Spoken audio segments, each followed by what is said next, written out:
Shoot करने के लिए वो लोग तैयार हो गए थे, पर उन्होंने जब हैंड्स अप किया और उनको ये बोला कि हम लोग इंडियन हैं, डॉक्यूमेंट चेक करवाए, तो उन्होंने छोड़ दिया उनको। और मैं बहुत थैंकफुल हूँ। इतना मतलब इतने कम पीरियड में इतनी एडजस्टमेंट करना बहुत मुश्किल है, जितना इंडियन गवर्नमेंट ने किया है। नमस्कार दोस्तों, मैं हूं आपका दोस्त विनोद शर्मा और भिवानी के देवनगर कॉलोनी में फिलहाल खड़ा हूं दोस्तों। यहां से एक खुशियों की तस्वीर, पॉजिटिव तस्वीर आपके साथ लेकर के आ गया दोस्तों। पीछे कुछ चेहरे दिखाई दे रहे होंगे, उनमें से मधु कौशिक एक चेहरा है और शकुंतला कौशिक को आप जानते हैं। बीजेपी के जितने भी कार्यक्रम होते हैं, बीजेपी नेत्री के तौर पर ये हमेशा खड़ी रहती हैं। वैसे दूसरे बीजेपी नेता और दूसरे इनके अड़ोस पड़ोस से लोग पहुंचे हैं और देखिए किस भी चेहरे पर आपको सिकन नहीं होगी, क्योंकि बड़े खुश हैं अभी ये चेहरे। क्योंकि जो बड़ी समस्या थी, जो एक चिंता का विषय था, मधु यूक्रेन में मौजूद थी और काफ़ी वहाँ पर जिस प्रकार से बमबारी की जा रही, युद्ध चल रहा है, उस युद्ध के बीच में फंसी यहाँ पर शकुंतला कौशिक की बेटी घर पहुँच चुकी है। मात्र 5 मिनट पहले पहुँची है और घर वाले अभी काफ़ी टाइम से इंतजार कर रहे थे मधु का। मधु भारत लौट आई है, अपने घर में बैठी हैं। कितना सुकून, कितनी खुशी महसूस हो रही है और वहाँ की बातें हम आपसे करेंगे। पहली बात तो ये बताएं, कितनी खुशी? मैं आज बहुत खुश हूँ। एक बहुत स्ट्रेसफुल माहौल से मैं निकल के अपने घर आई हूँ और अपनी फैमिली से मिली हूँ, क्योंकि जब हम कहीं दूर होते हैं और किसी मुश्किल में होते हैं तो हमें सबसे पहले यही दिक्कत होती है कि हमारी फैमिली किस हाल में है। और मैं बात करूंगा, जैसे घर में आई, एंट्री ली आपने, उस तरीके से दूसरी तरफ से बहन आ रही थी स्कूल से, वो भी गले लिपट के रोई। यूं लग रहा था कि पता नहीं मधु वापस लौटेगी नहीं लौटेगी, क्योंकि जिन माँ बाप के बच्चे यूक्रेन में अभी फंसे हुए हैं, जिन हालातों में हैं, लोगों को डर लग रहा है। अड़ोसी पड़ोसी भी शायद चिंता में है। लग रहा है कि पता नहीं उनके बच्चे कब तक लौट पाएंगे, लौटेंगे या नहीं लौटेंगे। ये क्वेश्चन मार्क हमेशा बच्चों के जो पिता हैं, पेरेंट्स हैं, उनके दिमाग पर चल रहा है। फैमिली में लौटे तब आपका नाना नानी की आंखों में आंसू थे, माँ भी इस तरीके से इमोशनल हो गई थी। अब घर लौटी हैं तो इन लोगों का प्यार जो था, लगातार ये चिंता के उस माहौल में खोए हुए थे। अब कैसा लग रहा? एक्चुअली जब भी ये मुझे फ़ोन करते थे तो मैं ना तो इनको सच्चाई बता पाती थी, तो मुझे यही कहना पड़ता था कि यहाँ सब कुछ ठीक है, क्योंकि बाहर निकलने का कोई रास्ता नहीं था। नहीं बता पाती थी तो मुझे यही कहना पड़ता था कि यहाँ सब कुछ ठीक है, क्योंकि बाहर निकलने का कोई रास्ता नहीं था। और पहले तो मैं थैंक यू कहना चाहूँगी इंडियन गवर्नमेंट को, जिन्होंने हमारी इतनी हेल्प की, बिकॉज़ उनके बिना ये सब कुछ पॉसिबल नहीं था। और कुछ हमें भी एफ़र्ट्स करने पड़े, बिकॉज़ हमारी जो यूनिवर्सिटी है वो रशियन बॉर्डर के बहुत नज़दीक है और मेरा फ्लैट भी वहीं पर था। तो 24 फ़ेब की जो मॉर्निंग थी, तब ये बॉम्बिंग शुरू हुई थी और उसी टाइम मॉर्निंग में जब बॉम्बिंग शुरू हुई तो मैं वहाँ से निकल गई थी, सब कुछ छोड़ के सामान। कितनी दूर थे रशियन बॉर्डर से आप? और खार्किव में थे शायद आप। कितनी दूरी पर है ये आपका जो हॉस्टल है, आपकी यूनिवर्सिटी? अप्रोक्स 30-40 किलोमीटर, बस इतना ही था। बट तो अब तक तो पहुंच चुकी होगी वहाँ पे जो रशियन आर्मी है वहाँ पर, और बमबारी वगैरह स्टार्ट हो चुकी थी? हाँ जी, वो तो 25th को ही हो गई थी। 24th को तो बॉर्डर पर हो रही थी, पर 25th को तो उन्होंने एंट्री कर ली थी। और जो हमारी यूनिवर्सिटी है उसको भी मतलब जला दिया है उन्होंने, बहुत सारी बॉम्बिंग हुई वहाँ पर भी। और जो यूक्रेन का जो सेंटर है वो भी पूरी तरह से ख़त्म हो चुका है। काफी हालात दयनीय है वहाँ के। हाँ, बच्चों को बहुत बुरी तरह रहना पड़ा, बॉम्ब शेल्टर्स में रहना पड़ा, मेट्रोज़ में पड़े रहे वो। और खाने की आपको पता ही है कितनी फूड क्राइसिस बहुत आई बच्चों को, क्योंकि वो बाहर जाते तो कर्फ्यू की प्रॉब्लम थी और अंदर रहते तो भूख से प्रॉब्लम थी। ये जो बॉम्ब शेल्टर्स हैं, ये किस तरीके से, जो पार्किंग हुआ करती थी उसको ही बनाया गया है? कैसे, जिस तरीके से छुप रहे थे बच्चे, कहाँ छुप रहे थे? और डर लग रहा था जब यूं लग रहा था कि पड़ोस की बिल्डिंग पे बम गिर गया तो अब हमारे साथ क्या होगा? Bomb shelters actually, bomb shelters उनको बोलते हैं जो अंडरग्राउंड हो, तो उनके ऊपर थोड़ा ना के बराबर ही असर होता है। तो या तो बच्चे मेट्रो में बैठते थे या फिर वो अंडरग्राउंड जो फ्लैट्स होते थे, हर बिल्डिंग के नीचे अंडरग्राउंड फ्लैट्स बनाए जाते हैं जो ऐसी सिचुएशन में काम आते हैं, तो सब बच्चे वहीं पे रहते थे। कभी सिचुएशन हुई ऐसी, आप बिल्डिंग में है, बराबर वाली बिल्डिंग पे आपके बम बम गिर गया, या ऐसी कोई घटना हुई हो? बहुत बार हुआ ऐसा, क्योंकि हम लोग जब नीचे रहते थे तो ऐसा कुछ बॉम्बिंग वगैरह होती थी तो पूरी बिल्डिंग शेक करती थी, इसलिए हमें नीचे ही रहना पड़ता था, अंडरग्राउंड ही रहते थे अपना फूड वगैरह लेके कुछ टाइम के लिए। जब तक कर्फ्यू रहता था तब तक हम वहीं रहते थे। तो जिसने जो फूड के लिए अपने पास रख लिया वो रख लिया, बाहर से कोई मदद नहीं हो पा रही थी? गवर्नमेंट वहाँ की कोई मदद नहीं कर पा रही थी? नहीं, हमारे हमारे जो कॉन्ट्रैक्टर थे उन्होंने हमारी हेल्प की कुछ फूड प्रोवाइड करवाने में, और कुछ उन्होंने हमें इन्फॉर्मेशन दी कि तुम्हें फूड स्टोर कर लेना चाहिए कुछ टाइम के लिए। तो हमने अप्रोक्स 10 to 15 डेज़ का फूड रख लिया था, अभी भी वहाँ पड़ा है, हम छोड़ के आए हैं। लाना तो क्या था। और अच्छा मधु, मैं एक बात करूंगा आपसे। जिस तरीके से आज सोशल मीडिया पर बातें चल रही हैं, आप लोग वहाँ जिस तरीके से जिन हालातों में हैं वो एक अलग बात है, लेकिन इंडियन जो हालात हैं, सोशल मीडिया पर बहुत सी बातें इंडियन लोग काफ़ी करते हैं। यहाँ पे एक मुद्दा अलग चल रहा है, यूक्रेन और रसिया का। बहुत लोग अपनी अपनी राय दे रहे हैं, कुछ लोग गवर्नमेंट को कोस रहे हैं, कुछ बीजेपी सरकार को कोस रहे हैं, कुछ लोग कह रहे हैं कि बीजेपी सही है। तो समझ नहीं आता कि आम आदमी करे क्या। वैसे जिस तरीके से बताया गया, एक माहौल तैयार हो रहा था, तब यूँ कहा जाता है कि इंडियन गवर्नमेंट ने बोल दिया था जो स्टूडेंट्स यूक्रेन में या रसिया में है वो बाहर निकलो वहाँ से। तब भी आप लोग क्यों नहीं निकले वहाँ? उन्होंने जो हमें नोटिस दिया था उसमें ये नहीं था कि सब लोग निकलो, उन्होंने लिखा था कि non essential, those who are non essential should leave Ukraine. But अगर हमारी यूनिवर्सिटी चल रही है तो हम वहाँ यूक्रेन से आ कैसे सकते हैं? हमारी क्लासेस सारी ऑफलाइन थी। हमने टीचर से पूछा कि कंडीशन क्या है, करंट कंडीशन, हमें जाना चाहिए या नहीं, तो उन्होंने बोला सब नॉर्मल है और क्लासेस तुम्हारी ऑफलाइन ही चलेंगी। तो फिर इसलिए हमें वहाँ रुकना पड़ा। तब जब ये सिचुएशन बनी तब लग रहा था मैं यहाँ से निकल पाऊंगी नहीं निकल पाऊंगी? दिमाग में क्या चल रहा था कि वापसी के कुछ हालात पैदा हो रहे थे, या फिर वहीं पे फंस के यूँ लग रहा था कि अब तो मधु जा ही नहीं सकती, ये एंड है?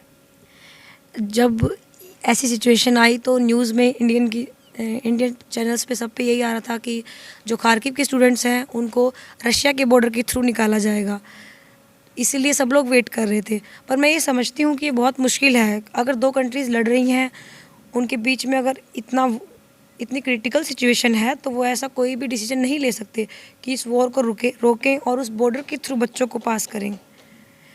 इसमें हम इंडियन गवर्नमेंट को जिम्मेदार नहीं ठहरा सकते। तो बात करें कि इंडियन फ्लैग जिस गाड़ी पे लगा है, ऐसा कहा जाता है उस पर ना बम गिरेगा, ना मिसाइल हमला करेगी, ना गोलीबारी होगी, तो क्या कहते हैं ये इंडियन फ्लैग का कितना वहाँ पर एक पॉजिटिव पॉइंट रहा? आप लोग गाड़ियों पर लगा कर निकले हैं, रोजाना तस्वीरें आ रही हैं, उसकी वजह से बचाव हो रहा था? मैं गाड़ी में नहीं आई, मैं तो ट्रेन में आई हूँ और मेरे जितने भी फ्रेंड्स हैं सब लोग ट्रेन में आए हैं। बिकॉज एज़ कम्पेयर टू बस, ट्रेन ज़्यादा सेफ़ थी क्योंकि उसमें और कंट्रीज़ के भी जितने फॉरेनर स्टूडेंट्स थे जा रहे थे और जो लोकल्स थे वो भी उस सिटी को छोड़ रहे थे। इसलिए हमने ये डिसाइड किया कि हम ट्रेन में जाएंगे। और ऐसा क्या सच था वहाँ पर कि इंडियन फ्लैग जिसने लगाया उसकी गाड़ी पर थोड़ा सा बचाव होगा, सुरक्षित रह सकता है वो?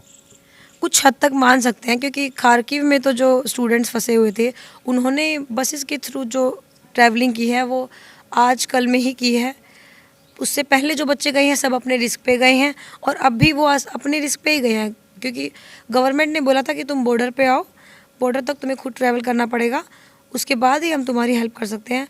जो खार्किव के स्टूडेंट्स हैं वहाँ से जो बॉर्डर तक का रास्ता उन्होंने सब अपने रिस्क पे किया है। चार्जेस की बात करेंगे, जिस फ्लाइट से आप आ रहे हैं, लोग कह रहे हैं कि उसके पैसे ज़्यादा वसूले जा रहे हैं, बहुत ज़्यादा वहाँ पर पैसे खर्च हो रहे हैं। बच्चों को लाने के लिए इंडियन गवर्नमेंट को फ्री लाना चाहिए, पीछे के वीडियोज़ या पीछे के किस्से सुनाए जा रहे हैं। तो ये जो आपका किराया लगा है, कितना किराया लगा और उस किराए से आप कितना संतुष्ट हैं, या यूँ है कि जान बची तो लाखों पाए? इंडियन गवर्नमेंट की तरफ से हाँ, हम बिल्कुल संतुष्ट हैं। उन्होंने हमारी बहुत हेल्प की है और उन्होंने कोई चार्ज नहीं लिया, कहीं भी कोई चार्ज नहीं था हमारा। इवन हम लोग हंगरी कंट्री में गए, वहाँ पे भी हमने बसेस से ट्रैवल किया या फिर कहीं भी ट्रैवलिंग की, हमारा सब कुछ फ्री था। आपको हंगरी में जो एंटर हुए, आपको वहाँ से इंडियन जो चाहे एम्बेसी की बात कर लें या और लोगों की बात कर लें, वहाँ पे मिले कोई ना कोई आप? जी, इंडियन एम्बेसी की बस आई थी, वो हमें वहाँ से पिकअप करने और उन्होंने वहाँ से हमारा रजिस्ट्रेशन वगैरह करवाया और फिर हमें वहाँ के एक 5 स्टार होटल में, बहुत अच्छी रेजिडेंस, बहुत अच्छी थी, हमें अच्छी जगह रखा, खाना भी दिया और मैं बहुत थैंकफुल हूँ। इतना मतलब इतने कम पीरियड में इतनी एडजस्टमेंट करना बहुत मुश्किल है जितना इंडियन गवर्नमेंट ने किया है। दिल्ली तक आप फ्री पहुँचे हैं, वहाँ से दिल्ली बहुत तक? अच्छा, मतलब बॉर्डर क्रॉस करने के बाद हमें कोई दिक्कत नहीं आई, लेकिन यूक्रेन के हालात बहुत ख़राब थे। इंडियन बच्चों के साथ कुछ ऐसी वीडियो आ रही हैं, वहाँ के ही लोग, लोकल लोग हैं, जो स्थानीय लोग हैं, वो पता नहीं कैसा व्यवहार कर रहे हैं, कुछ वीडियोज ऐसे डाले जाने का, कुछ ऐसा था जो बच्चे वहाँ से निकलना चाह रहे हैं या फिर इंडियन बच्चे निकलना चाह रहे हैं तो उनके साथ थोड़ा सा मिसबिहेव किया जा रहा? हाँ जी, क्योंकि जब शुरू में ये वॉर शुरू हुआ 24 to 25 1 to 2 डेज़, तब इतना नहीं था, सिर्फ 2 आर्मीज़ के बीच ये लड़ाई थी। बट उसके बाद क्या हुआ कि वहाँ पे लोकल्स आर्मी कम पड़ गई, लोकल्स को भी अपनी सिक्योरिटी के लिए गन प्रोवाइड करवा दी वहाँ उन्होंने। तो उसके बाद जो लोकल्स थे वो अपनी सिक्योरिटी के लिए किसी पर भी शूट करने के लिए उनको थी परमिशन, इसलिए ये प्रॉब्लम हुई। क्या आपके सामने कोई ऐसा हादसा हुआ है कि आपके पड़ोसी या कोई मारा गया हो या फिर इंडियन बच्चे के साथ कुछ ऐसा हो रहा हो? नहीं, हम मेरे फ्रेंड हैं, वो एक बार at the time of curfew बाहर निकल गए थे, तो रशियन ट्रुप था वो आया था, उन्होंने उनको पकड़ लिया। जैसे शूट करने के लिए वो लोग तैयार हो गए थे, पर उन्होंने जब हैंड्स अप किया और उनको ये बोला कि हम लोग इंडियन हैं, डॉक्यूमेंट चेक करवाए, तो उन्होंने छोड़ दिया उनको। ये बड़ी बात है कि इंडिया का नाम लेते ही रशियन सोल्जर हैं वो आपको छोड़ दे रहे हैं, ये बड़ी बात है। और मेरे साथ मधु की मम्मी है और माँ है, और बड़ी बात है कि बीजेपी नेत्री हैं।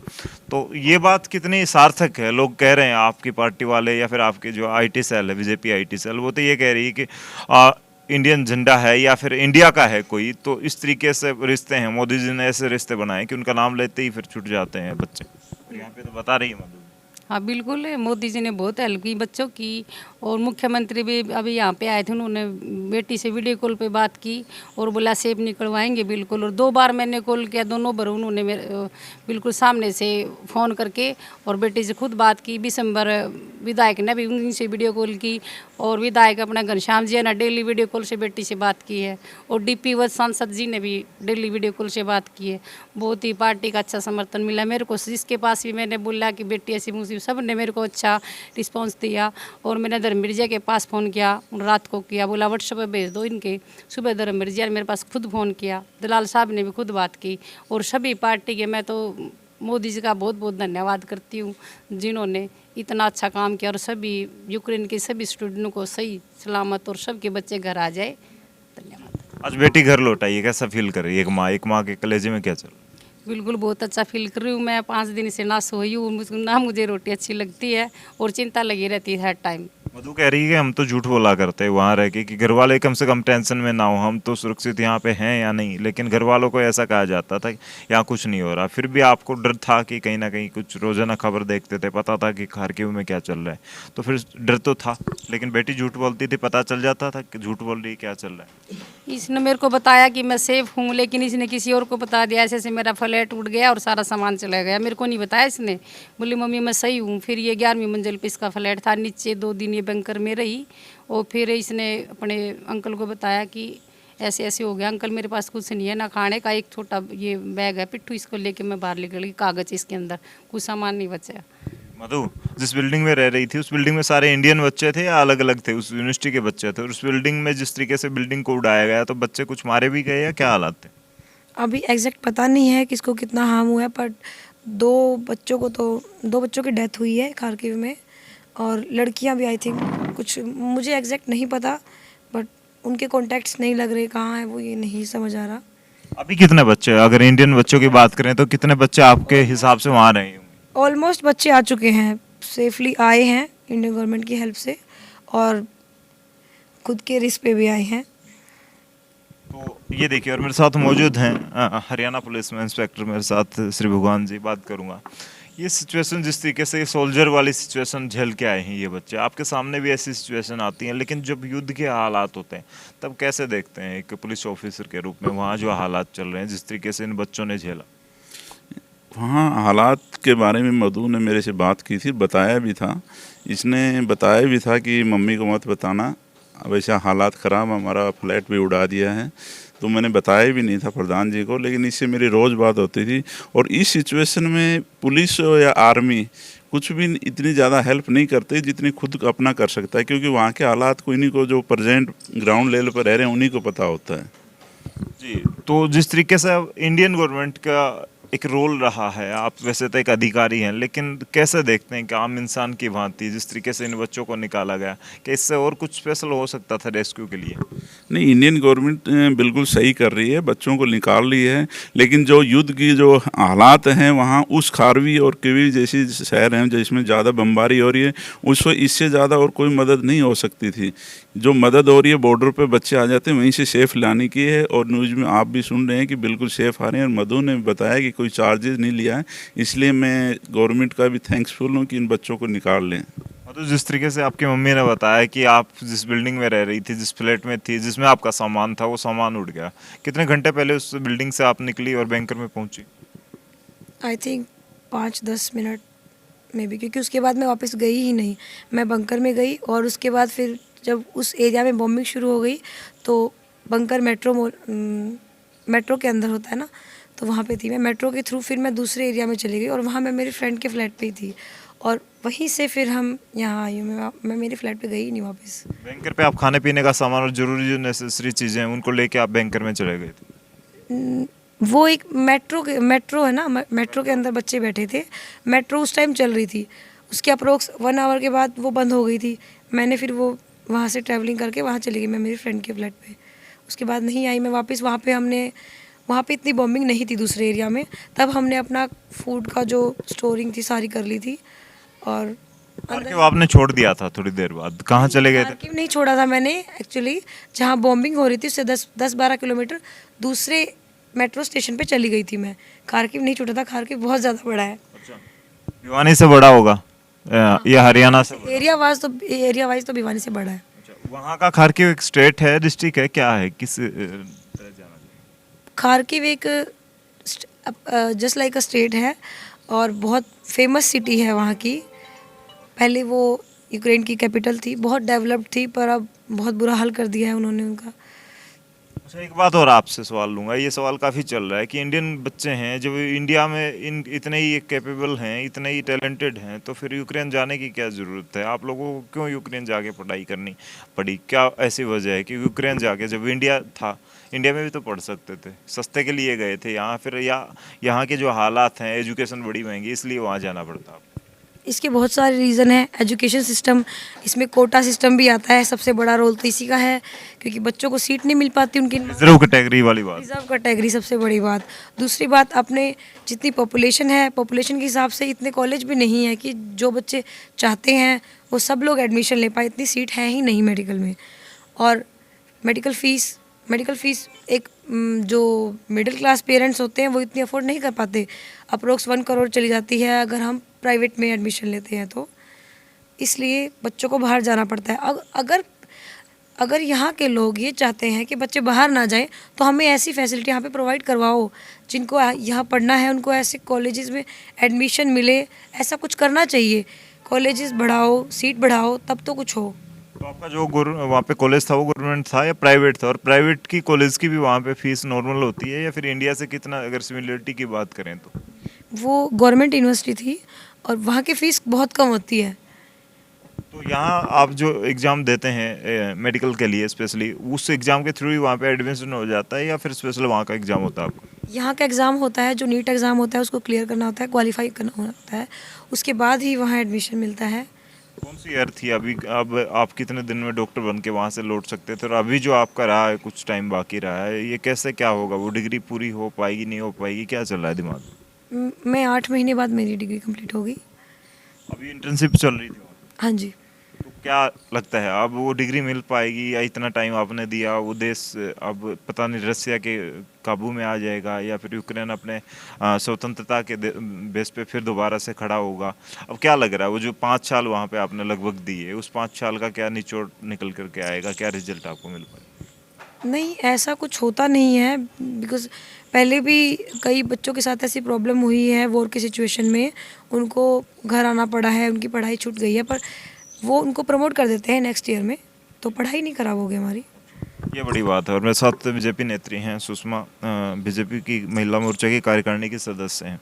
बीजेपी के इस प्रयास से एक बीजेपी नेत्री क्या कहेंगी, जिस तरीके से आज ये बच्ची घर आके वापस लौटी अपनी माँ के पास, अपने पेरेंट जो घर वाले उनके साथ बैठी? मैं ये कहना चाहती हूँ कि जी, जैसे कि मोदी जी ने कहा था कि यूक्रेन में मतलब जो भी हैं मतलब स्टूडेंट्स जिनके पास झंडा है और मतलब जो भी स्टूडेंट्स हैं जैसे कि इंडिया से गए हुए हैं, तो उनको कोई हार्म पहुंचा नहीं सकता, क्योंकि मोदी जी का इतना दबदबा है, मोदी जी ने इतना मतलब उनको सपोर्ट किया है। तो जब भी मतलब उनकी दया से ही मतलब बच्चे यहाँ पे सेफ मतलब पहुँच पाए हैं अपने अपने अभिभावकों के पास, तो उनकी तो बहुत अच्छा योगदान रहा है, लेकिन साथ में प्रशासन का भी बहुत अच्छा योगदान रहा है। नानी के तौर पर, नानी मैंने देखा इमोशनल हो गए थे, आंसू निकल आए थे आपके। अब जो आपकी जो बेटी है, ये जो जिस तरीके से यहाँ पर पहुँची है नाती आपकी, क्या कहोगे? भाई ठीक ठाक ही है, शुक्रिया अगर हाँ आएगी बस। सरकार ने जो प्रयास करे, आपकी बेटी पहुँची है, तो उसके बारे में क्या कहोगे? कुछ नहीं कंदी भाई, बस यहाँ घर आएगी इतनी कस को मत। देखो हरियाणा के लोगों के ये जो बातें हैं, और स्पेशली सबसे बात करें। अच्छा, आप दिल्ली से रिसीव करके लेके आए? दिल्ली से ना, यहीं से भिवानी से ले आया था, मैं बस स्टैंड से ले आया था। ये बड़ा अच्छा हुआ, आज बड़ा खुशी का दिन है। हमारे प्रधान जी यहाँ की लड़की बाहर यूक्रेन में फंस गई थी, वहाँ पढ़ाई के लिए जा रही थी। हम लोगों को भी बड़ी भाई टेंशन रहती थी साथ में इनको देख कर, और आज हमें बड़ी खुशी हुई। जिस तरीके से एक डायलॉग है कि मारी छोरी है के छोरों से कम है, तो क्या वैसा दिखा आपको कि मधु जब आई तो मधु के आंखों में आंसू थे, रो रही थी, या क्या सीन था, या बोल्ड है मधु खूब हंस रही थी, न रो रही थी। उसने मधु ने भिड़ते ये बात कहा कि अंकल जी हम तो बड़े सेफ निकले हैं अपने मेहनत करके, बिल्कुल भी नहीं वो निराश नहीं थी। बड़ी खुशी थी यहाँ पहुँच कर, ये बड़ी मेहनत से अपने पैरों पर निकल के आई है। सरकार ने भी बड़ी मदद करी है। वहाँ से निकलने के बाद तो इसको फ्री में ले आई है कि भाई हमारा ना किराया वराया लगा। भाई ये वहाँ आए वो भी फ्री में आए हैं, और यहाँ भी फ्री में आई है। अच्छा, यहाँ तक? हाँ, यहाँ तक फ्री में आई, भिवानी तक फ्री आई है, ये बड़ी बात।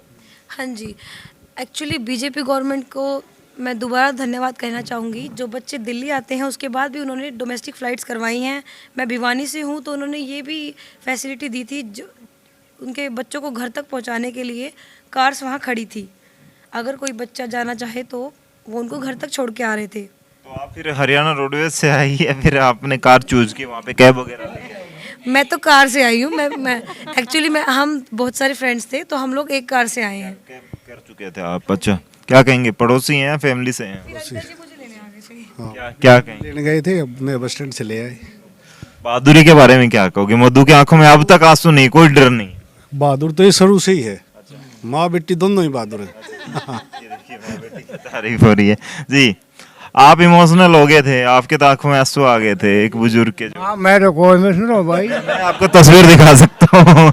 मैं आपको तस्वीर, छोटी वाली वो वही ने उस टाइम हो गया ना, बहुत। हाँ, हो जाता है ये तो अक्सर। बाकी मैं अंदर से बहुत गदगद हूँ, बड़ी खुशी की बात है। लड़की बहुत ब्रेवरी है, मुझे बहुत प्राउड है। इसने कोई बड़ी फ्रैंकली है, इसमें कोई मतलब कोई डाउट नहीं है। ठीक ठाक पहुँच गई है, भगवान की मर्जी है। वहाँ जो और बच्चे हैं वो भी सुरक्षित आए, भगवान से यही दुआ करते हैं हम तो। क्या कहेंगे बस? जी भाई, जैसे कि मधु वहाँ यूक्रेन और रशिया के उसमें फंस चुके थे, तो एक सिचुएशन देखने लायक थी। हमारे यहाँ धड़कनें बंद हो रही थी। आज अब हम इस बहुत खुश हैं कि हमारी बहन मधु हमारे बीच पहुँच गई है, और इसके लिए मैं गवर्नमेंट का धन्यवाद करना चाहूँगा कि उन्होंने ऐसी फैसिलिटी प्रोवाइड की कि बच्चों को कहीं दिक्कत नहीं आई। और एक ये भी बताया कि बहन ने बताया था वहाँ के हमारे रशियन आर्मी ने एक हमारा स्टूडेंट, वहाँ का इंडियन जो स्टूडेंट था वहाँ पकड़ लिया था, और जैसे उसने अपनी आइडेंटिफाई दिखाई और बताई, तो हम ये शुक्रगुजार हैं कि हमारी गवर्नमेंट की तिरंगे का आइडेंटिफिकेशन का, मोदी जी का देश और विदेश में भी बहुत अच्छे रिलेशन हैं, और वो बच पाए। और आज हम बड़े खुशी हैं, और ये खुशी का दिन है कि हमारे बच्चे और भी जो बच रहे हो सेफ हमारे घर पे, हमारे देश में। जी, तो जो लोग सोशल मीडिया पर बहुत सारी बातें कर रहे हैं, ढेर सारी भिन्न भिन्न प्रकार की बातें कर रहे हैं, उन लोगों को स्टॉप लगा दिया, फुल स्टॉप। यहाँ पर मधु ने जिस तरीके से बताया, इंडियन गवर्नमेंट फ्री में आपको आपके घर तक पहुँचा रही है। सीधे आप यूक्रेन से निकलें और किसी भी देश में पहुँचते हैं, सीधे आपको वहाँ से फ्री ऑफ कॉस्ट 5 स्टार जैसे होटल्स में यहाँ पर सुविधाएँ दी जाती हैं, और ऐसे फैसिलिटीज़ के बाद आपको घर पहुंचाया जाता है कि आपको फील भी नहीं होता कि आपके पेरेंट्स पहुंचे हैं, इंडियन गवर्नमेंट पहुंची है।